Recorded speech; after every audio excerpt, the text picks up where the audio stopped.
एवं मैथिली समाज के अभिनंदन। मिथिला गोवा दर्पण के तेसर संस्करण अपने सबके समक्ष प्रस्तुत करैत हमरा सबके अपार प्रसन्नता भ रहल अछि। शुरू में हम ई जरूर कहब अपन मैथिल समाज के आभारी हेबाक चाही श्री जॉर्ज अब्राहम ग्रेसन और मैथिली साहित्यक पहिल व्यापक इतिहास लिखनिहार श्री जयकांत मिश्र के। हर भाषा के अपन परिधि होइ छै, मैथिली के सेहो एके रंग छै। एकटा समय छल जखन मैथिली के राष्ट्रीय स्तर पर मान्यता देबाक लेल बहुत प्रयास कयल गेल। मिथिलावासी सब सेहो सफल भेला। मिथिला संस्कृति के बुझबा लेल अहाँ मैथिली के पूर्ण परिचित रहा आवश्यक। मैथिली में बहुत रास साहित्यिक रचना अछि। आन ठाम जकाँ मैथिली जातीय केंद्रित भाषा नहीं अछि। मैथिली पहचान के भाषा छै। मैथिली ओ भाषा अछि जे सब मैथिल के जोड़ैत छै। इस सभ्यता के संवाद के भाषा छै। कहल जा रहल छल जे मैथिली हिंदी के डायलेक्ट छल, बोली छल, से नहीं, जे गलत साबित भेल जखन एकरा भारतीय संविधान के 8वीं अनुसूची के तहत मान्यता देल गेल। ई अपन मैथिल सबके लेल आत्मविस्मरण के निशानी अछि। अहाँ के मातृभाषा मैथिल अछि, मुदा अहाँ के बच्चा के मातृभाषा की अछि? आई महत्वपूर्ण प्रश्न अछि। सवाल अछि जे मिथिला क्षेत्र के जे साहित्यकार, शिक्षक या उच्च शिक्षित लोग छै, उनकर बच्चा के मातृभाषा की छै? आई कोनो संपन्न मैथिल भाषी बच्चा हिंदी माध्यमिक स्कूल में पढ़े छै अछि। आज समझदार माता पिता अपन बच्चा के अंग्रेजी सिखबा ले मैथिली से बेसी ध्यान दै छै। घर में मैथिली के सम्मान नहीं दै छै कि मैथिली बाजै वाला के संख्या दिनों दिन कम होइत जाए। एहि लेल जरूरी छै कि मैथिल भाषी लोग मैथिली के अपन मातृभाषा मानी। ठीक ओहिना जेना आन प्रांत के भाषी अपन मातृभाषा के स्थान दैत अछि। एकर उदाहरण बंगाल में अहाँ चलि जाओ।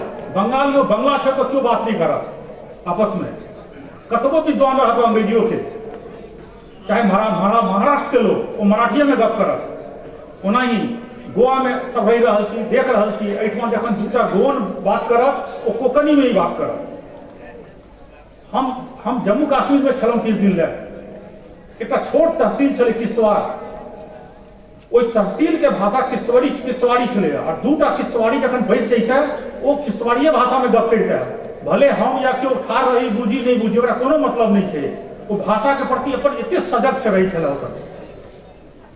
लेकिन अपन मैथिल भेंट हेता तो अहाँ के हिंदी में शुरू भ जेता। ई बड़ा दुखद गप छै। भ सकै छै मैथिली बिसरि गेल है और प्रयास करू यह भाषा अहाँ के अपन संस्कृति और संस्कार दुनू बचाए। निश्चय हमरा सबके ई बात प्रण लेबाक चाही जे केना मैथिली के बचावी आ एहि बारे में जाना चाही कहीं मैथिली एक लुप्त प्राय भाषा नहीं बन जाए। लेकिन किछु दिन पहिने यूनेस्को में किछु लुप्त भाषा के लिस्ट आयल छै, ओहिमे मैथिली जगह नहीं पाबी। एहि लेल हमरा सबके प्रयास करऽ चाही। मिथिला गोवा दर्पण के ई अंक में सुप्रसिद्ध मैथिली लेखक, साहित्यकार और कवि के सबके बहुत पैघ योगदान छै। कुछ एहन आलेख अछि जे बहुत रिसर्च कऽ के लिखल गेल अछि, जेना मिथिला के परमहंस विष्णुपुरी और उनकर योगदान। ई पठेला पटना में जे महावीर मंदिर छै उनकर जे एडिटर छथिन, ओहिठाम से एकटा पत्रिका प्रकाशित होइ छै धर्मयान, ओ भेजल पठेला। केना मिथिला के 8म अनुसूची में आनल गेल। फूलचंद झा जी द्वारा लिखित मिथिला के पारंपरिक और लोकप्रिय भोजन उच्चैठ भगवती के काव्य पाठ अछि। मिथिला शिशु गीत सियाराम सरस जी के अतुलनीय अछि। किनकर नाम लिया किनकर छोड़ू, बहुत असमंजस में छी। खैर अहाँ सब पर छोड़ी छी। प्रतिक्रिया जरूर ईमेल से दिया ताकि हम सब अगला बेर जे त्रुटि रहि गेल है ओकरा सुधार करब। अंत में समस्त रचनाकार के धन्यवाद देवा चाहब जे अपन अमूल्य रचना पठा के छोट सन संस्था के अनुग्रहित कलन। संपादक मंडल के सदस्य श्री शैलेंद्र मिश्र जी, अभय मिश्रा जी और सुजीत जी के बहुत असाधारण योगदान एहि पत्रिका के अहाँ सबके समक्ष आना में। जय मिथिला, जय मैथिली। धन्यवाद।